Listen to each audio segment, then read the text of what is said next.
We had a pretty A-list starlet, who had 33 lines of dialogue to do. So 33 loops.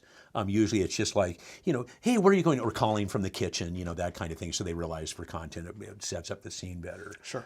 So 33 lines in 5 hours, she did 3 lines because she wasn't going to jeopardize her performance.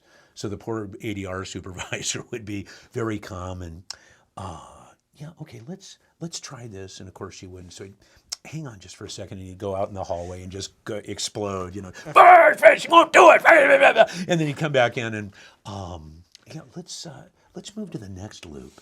Let's try that. No, I'm not going to do it. Okay, hang on. And then he'd back out in the hallway. So it was great. He had a great Sam Kinison impression. I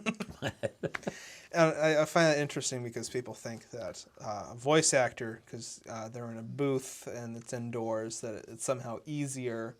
But this was someone who was industry recognized, right, critically recognized, sure, and they had a very hard time but they didn't want to jeopardize their performance. What is that? Well, it's sometimes when you're doing dialogue replacement for a film, like let's say it's a rape scene.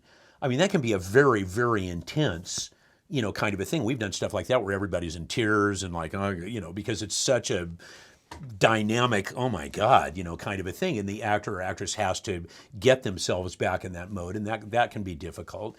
And then you have some who just, simply don't, they don't care. I'm not going to do it. I've had a couple that actually were set up, ready to go, and they called from the limo and said, I'm not going to do it. It's not our product. Our clock's still ticking, so we don't care. But there are egos that are a little crazed sometimes, and most people though are pretty much down to earth.